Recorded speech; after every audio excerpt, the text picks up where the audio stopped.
We were three brothers who grew up sharing everything. Dylan, the oldest at 34, always led the way.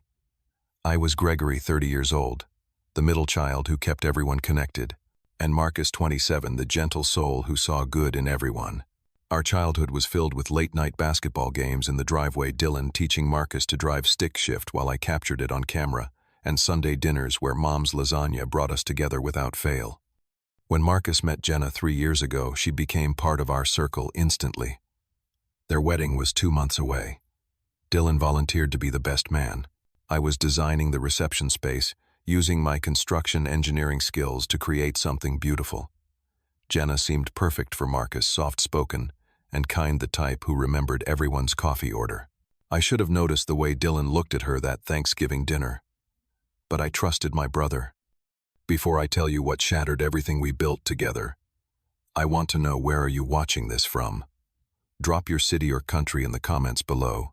If you have ever had someone you trusted break your heart, hit that like button and subscribe, because what happened next taught me the hardest lesson about family and forgiveness. Now, let me take you back to that 2 a.m. phone call that changed everything. My bedroom was dark, except for the LED clock glowing 2:07 a.m. When my phone started buzzing, Marcus's name lit up the screen. His voice came through, broken, almost unrecognizable. "Greg, can you come over? Right now." No explanation, just raw desperation. I threw on jeans and drove 20 minutes to his apartment, my mind racing through possibilities. None of them prepared me for what I found. Marcus sat on the hardwood floor of his living room, laptop open in front of him, face flushed red from crying or rage, or both. An unopened bottle of whiskey stood beside him like a silent companion. He did not look up when I walked in. He just pointed at the screen. "Look at this. Just look." The laptop displayed an email from Dylan to Jenna. Marcus had found it by accident when he borrowed Jenna's computer, and she had forgotten to log out.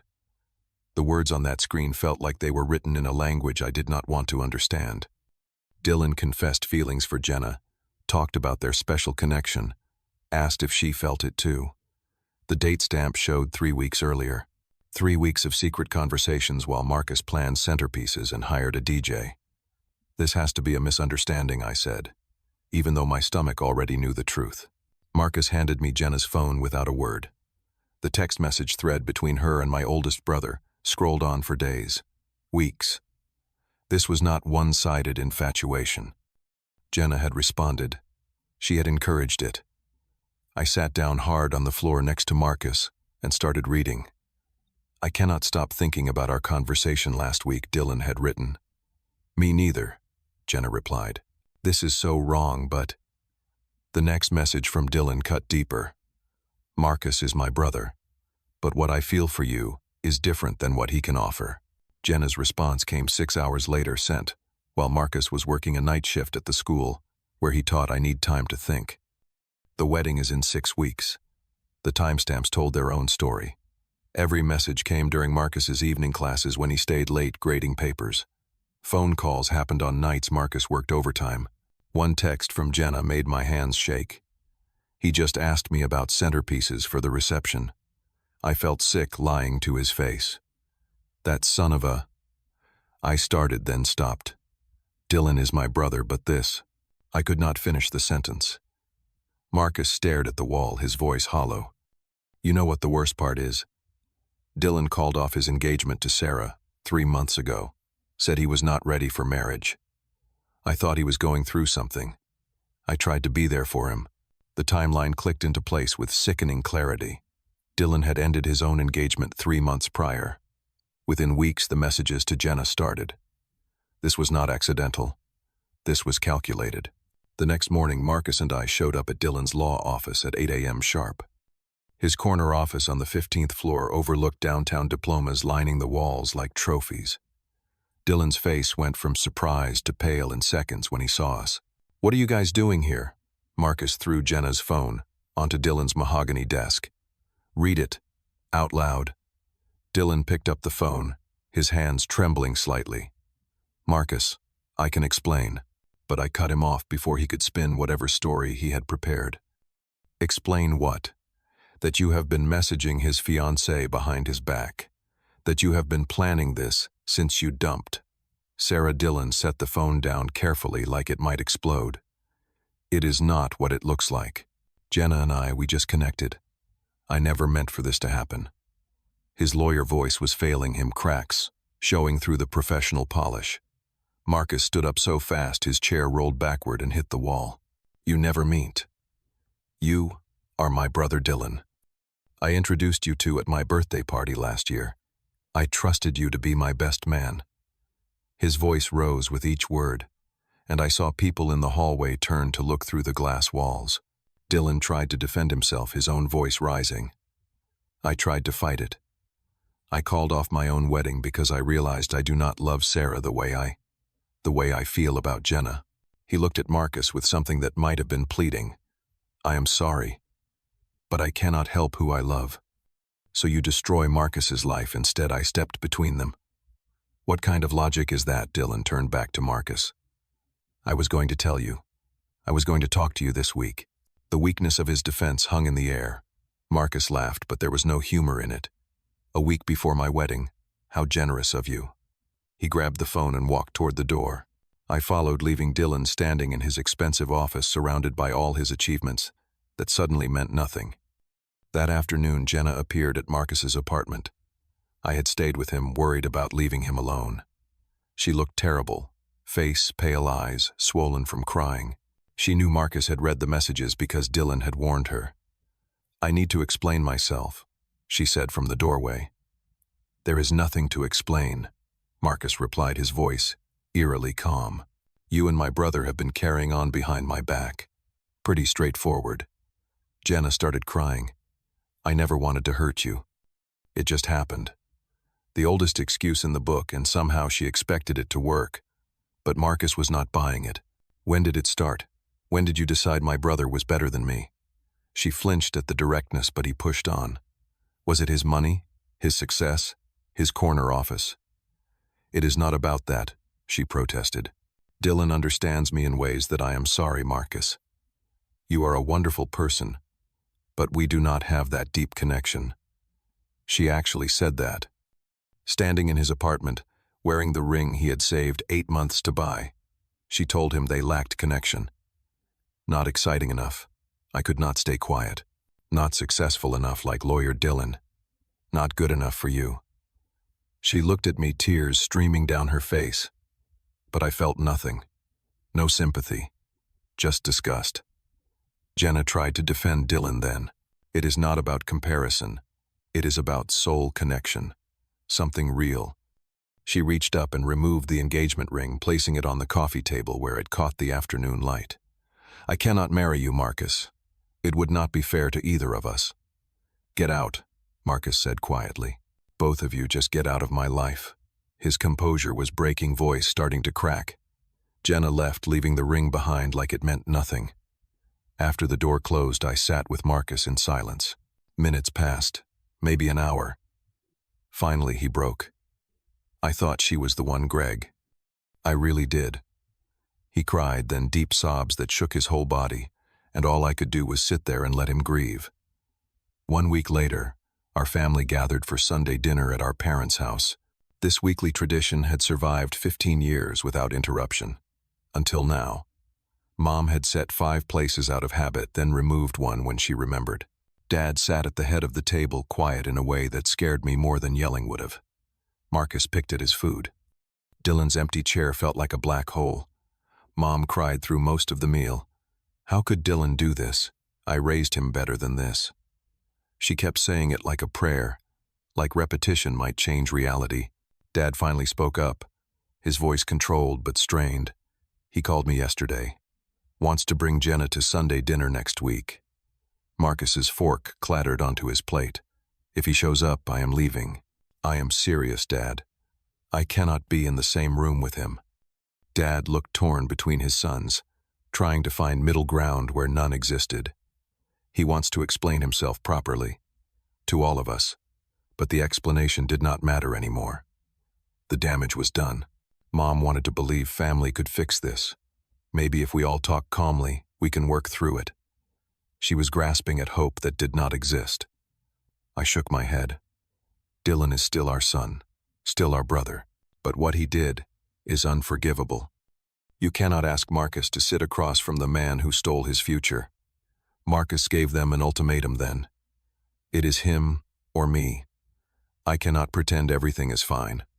I cannot watch him play happy family with Jenna. Choose. The word hung heavy in the air.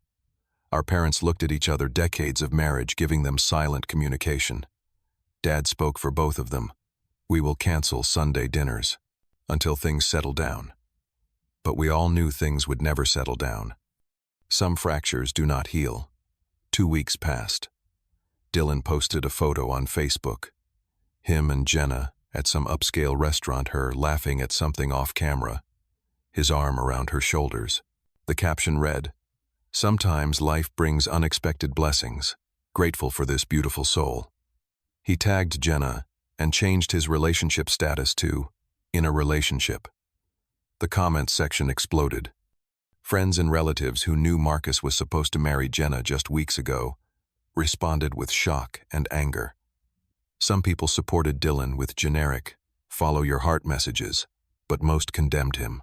"This is disgusting. That is your brother's fiancée." Marcus's friends were more direct. "You are dead to us, Dylan." My phone rang constantly. Friends asking what the hell was going on. Extended family demanding explanations. I defended Marcus to everyone, explained the timeline, watched Dylan's reputation crumble in real time. But Dylan did not seem to care. He actually commented on his own post, "Love is complicated. We cannot help who we fall for." Aunt Helen, Mom's older sister, called Dylan directly and tore into him. I heard about it from Mom, who heard it from Helen. "You should be ashamed. That poor boy planned his whole future with her." Dylan's response, filtered through family gossip, was infuriating. "I would rather be honest now than live a lie." Marcus fell apart. He called in sick for a full week, the first time in his teaching career. He stopped answering his phone except for my calls. I drove to his apartment every day to make sure he was eating, breathing, surviving. The place was a mess. He had not shaved in days. Pizza boxes stacked up near the door. The wedding binder sat on the kitchen counter, mocking him with its cheerful, tabbed sections. Then Sarah reached out. Dylan's ex-fiancée found me on LinkedIn. "Gregory, we need to talk about your brother." We met at a coffee shop downtown. She looked good, better than I expected for someone Dylan had dumped. Sarah told me everything. Dylan had not called off their wedding because he was not ready. She had caught him texting another woman. When she confronted him, he admitted having a crush on someone. Sarah gave him an ultimatum, me or her. Dylan chose her. That her was Jenna. Sarah showed me text messages from 4 months earlier, screenshots she had kept. Dylan had written to a friend, "Marcus's girl is exactly my type. Smart, beautiful kind. Wish I met her first." His friend had responded, "Dude, that is your brother's fiancée." Dylan's reply made my blood run cold, I know. But what if she is the one he planned? This I could barely get the words out. This was not just falling in love. Sarah nodded. Dylan always gets what he wants. He does not care who he hurts. He is charming and successful, and used to winning. This time he wanted something that belonged to someone else. So he took it. I thanked Sarah, and promised to tell Marcus, though I knew this information would destroy him further, but he deserved to know the truth. Dylan had not stumbled into an affair. He had orchestrated it from the beginning, volunteering to be best man to get closer to Jenna, manipulating situations to be alone, with her systematically stealing his own brother's future. 3 months passed. Dylan announced his engagement to Jenna with another Facebook post. The photo showed Jenna's hand with a new ring bigger than the one Marcus had given her. She said, "Yes, cannot wait to marry my soulmate." I wanted to throw my phone across the room. Then the wedding invitation arrived. Thick, cardstock, expensive printing, Dylan and Jenna's names embossed in gold. The wedding was scheduled for 6 months, after he had stolen her from Marcus. Just 6 months. The note inside read, "We hope you can celebrate this new chapter with us. Love, Dylan and Jenna." Marcus opened his invitation, read it once, then methodically tore it into tiny pieces. He is mocking me. This is a joke, right? This has to be a joke. But it was not a joke. Dylan genuinely expected us to show up and smile and pretend everything was fine. Mom cried when her invitation came. He is inviting us like nothing happened, like he did not destroy his brother. Dad said nothing, just stared at the invitation, like it was written in a foreign language. Dylan called our parents that evening. I was there when Dad put it on speaker. I know this is hard, but I am still your son. I want you at my wedding. His voice carried that familiar confidence, like he could lawyer his way through this too. How can we go when Marcus is suffering? Mom asked, her voice breaking. Marcus needs to move on, Dylan replied, casual as discussing the weather. This is my day, my happiness. You are my parents. I need you there. Dad finally spoke. We will not be attending, Dylan. What you did to your brother, there are consequences. Dylan tried to argue, but Dad hung up. That was the end of the conversation. Dylan called back an hour later. Dad did not answer. The voicemail he left was desperate and angry. If you do not come, you are choosing Marcus over me.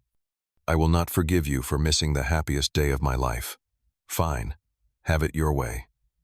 The message ended with a click. That night, Marcus came over to my place.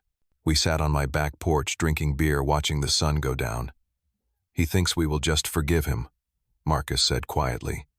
That family means we have to accept this. That blood is thicker than betrayal. What do you want to do? I asked. Because I am with you. Whatever you decide. Marcus was quiet for a long time. I do not know. But I cannot let him win like this. Cannot let him destroy my life and walk away with no consequences. He looked at me. We need to do something. I realized then that we had reached a turning point. We could keep being victims of Dylan's choices, or we could take our power back. 1 week before Dylan's wedding, Dad called a family meeting.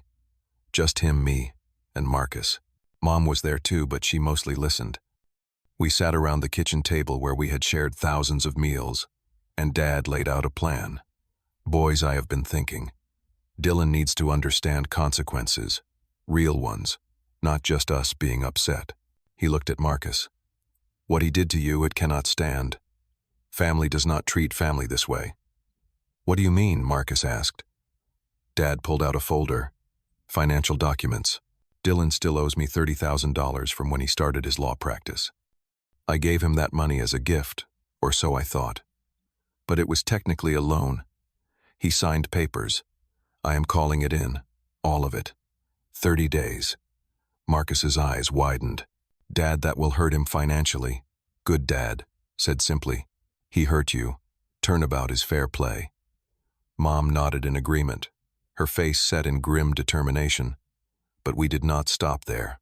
Mom revealed that she managed the family trust money passed down from my grandparents. Dylan was a beneficiary set to inherit a significant sum. Mom had already contacted the lawyer. I am removing Dylan from the trust. His portion will be divided between you and Gregory. The paperwork is being drawn up this week. I added my piece. I have been in contact with extended family, aunts, uncles, cousins. I told them everything. The real timeline, the manipulation. I asked them to boycott the wedding. So far, 23 people have confirmed they are not going. Dylan booked a venue for 200 guests. He is going to have a lot of empty seats. Marcus sat back processing this. You are all doing this for me. We are doing this because it is right, Dad said firmly. Dylan made his choice. Now he lives with the consequences. But there is something you need to do too. He slid a notepad across to Marcus. Write it down. Everything he did, how it made you feel, what he destroyed. Then read it to people who matter. Let them know who Dylan really is. Marcus picked up the pen. Over the next 3 days, he wrote a 5-page letter. He did not send it to Dylan. Instead, he read it aloud to our extended family at Aunt Helen's house. 40 people gathered to listen. By the end, most were crying. Dylan's reputation in our family died that afternoon. The day of Dylan's wedding arrived. The venue was a 5-star hotel downtown ballroom decorated in white and gold. Dylan had spared no expense, probably trying to prove something. He expected 200 guests. 70 showed up. Every single person from our side of the family was absent, not just immediate family. Everyone. Aunts, uncles, cousins, family, friends.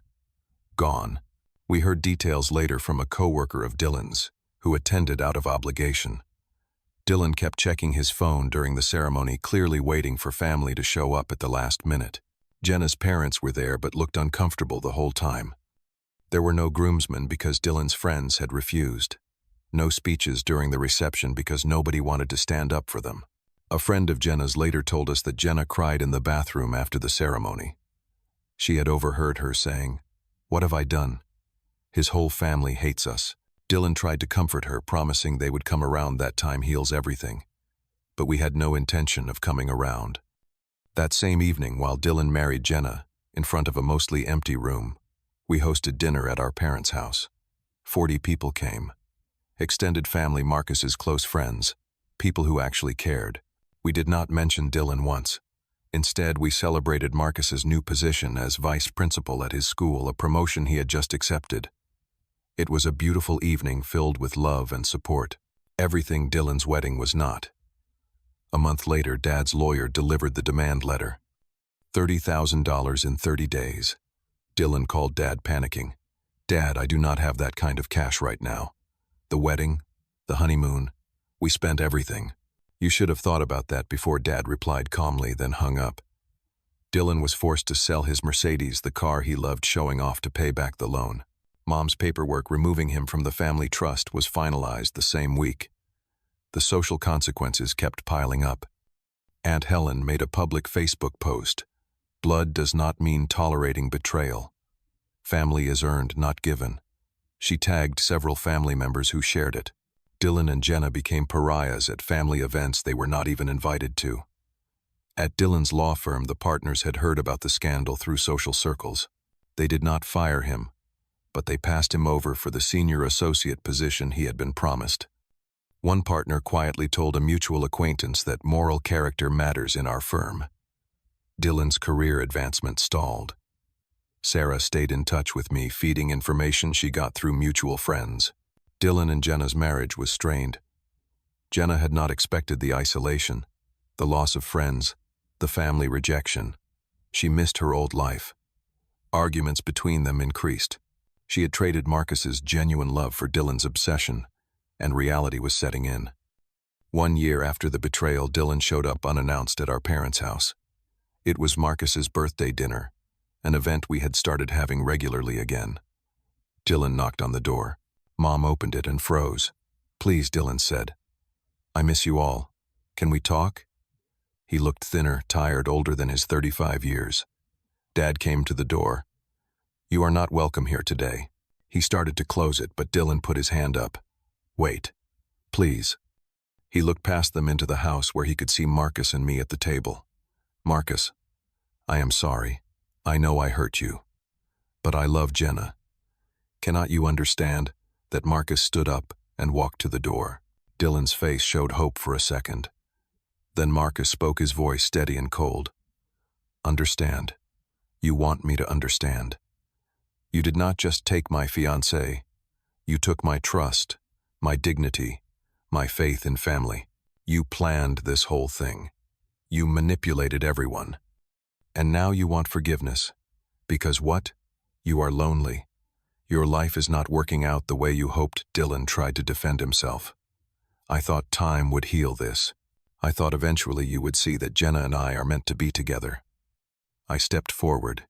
"Time does not heal betrayal, Dylan. Accountability does. And you have shown none.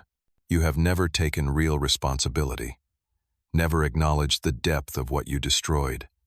"What do you want me to do?" Dylan asked, voice rising in frustration. Dad answered, "Nothing. We want nothing from you. You made your choice. You chose Jenna over your family. Now live with that choice. But do not expect us to pretend it is okay." Dylan stood there another moment, then turned and walked back to his car where Jenna waited. We watched them drive away. Marcus let out a long breath. "I feel free," he said quietly. "Finally free." 6 months after that final confrontation, Marcus started genuinely healing. He got promoted to principal of his school, the youngest in the district. He started dating Diane, a fellow teacher who had been through her own divorce. She has been through pain too, he told me. We understand each other. No games, no lies, just honesty. Marcus went to therapy for 6 months, working through the betrayal and rebuilding his ability to trust. It helped me see that Jenna leaving was a blessing, he said one afternoon over coffee. I deserved better than someone who could be swayed so easily. I deserved someone who would fight for us, not run to someone else. He picked up hobbies he had abandoned. Started playing guitar again, something he had not done in 3 years. Took a solo trip to Alaska, spent a week hiking and camping and finding himself. When he came back, he looked different. Lighter, younger. You know what is funny, he told me. I do not hate them anymore. I pity Dylan. He destroyed everything for someone who is not even happy with him. And Jenna, she chose security and status over real love. She will regret it eventually. But that is not my problem anymore. We heard through various channels that Dylan and Jenna were struggling. They moved to Oregon trying for a fresh start. But you cannot outrun consequences. They remained isolated. Jenna's Instagram, once full of happy couple photos, became sparse and bland. The comments were turned off. No more performative happiness. Dylan still sent text messages on holidays. Happy Thanksgiving. Merry Christmas. Happy New Year. We never responded. Did not block him either. Just let the messages sit there, unread notifications that eventually disappeared. Dad said it best. He is not our son anymore. He is a stranger who happens to share our DNA. Sunday dinners resumed at our parents' house, but now they felt lighter. Just the 4 of us at first. Then Marcus brought Diane and her 8-year-old daughter Emma. The little girl called my parents Grandma and Grandpa within a month. Nobody corrected her. Dylan's absence was not a hole anymore. It was just the way things were. 18 months after Jenna left him, Marcus proposed to Diane. He did it at the school where they both taught, in the auditorium, in front of all their students during an assembly. The kids went wild, cheering and clapping. Diane cried and said yes immediately. This time I know it is right, Marcus told me later. No doubts, no red flags, just peace and certainty. I am the best man at their wedding next month. Dad will walk Diane down the aisle since her father passed away years ago. Mom is helping with planning, happy to finally get the family wedding she wanted. Dylan was not invited. His name has not been mentioned in our family gatherings for months now. People ask me sometimes if we will ever forgive Dylan. The question always makes me pause because forgiveness is complicated. I have let go of anger. I do not wish him harm, but letting go is not the same as letting back in. Forgiveness does not mean reconciliation. It means I no longer carry the weight of his betrayal. But that does not mean he gets a place at our table again. Family is not just about blood. It is about loyalty, respect, trust, and sacrifice. Dylan chose himself over all of that. He chose his desires over his brother's happiness. He chose temporary passion over permanent bonds. Those were his choices, and choices have consequences. Marcus showed me what real strength looks like through all of this. He did not become bitter. He became better. He did not let Dylan's betrayal define him or destroy his capacity to love. He grieved, healed, and opened his heart again to someone worthy of it. That takes courage. As for Dylan, I think about him sometimes. Wonder if he is happy. If Jenna was worth it. If he ever regrets what he gave up. But those thoughts are fleeting, not consuming. He made his bed, as the saying goes. Sometimes the people who hurt us most are the ones we loved most. But their choices say everything about them and nothing about us. Dylan thought we would forgive him because we are family. He forgot that family is a privilege, not a right. You earn it through your actions. You keep it through integrity. And you can lose it through betrayal. Some bridges once burned are not meant to be rebuilt. Maybe that is not poetic or heartwarming. Maybe it does not fit the narrative that family forgives everything. But it is honest. And after everything Dylan put us through with his lies and manipulation, honesty feels like the most important thing. We chose truth over comfortable fiction. We chose Marcus's healing over Dylan's comfort. We chose consequences over enabling. And on the other side of that burned bridge, we found peace. Have you ever had to cut off a family member who betrayed you? How did you handle it? Drop your answer in the comments below, because I would love to hear your stories. If this resonated with you, hit that like button and subscribe for more real-life stories about family betrayal and healing. Share this with someone who needs to hear that it is okay to set boundaries even with blood relatives. Thank you for listening to my story. I hope it helps someone out there who is going through something similar. Remember, you deserve people in your life who choose you, who honor you, who would never trade you for their own selfish desires. Stay strong, stay true, and never apologize for protecting your peace.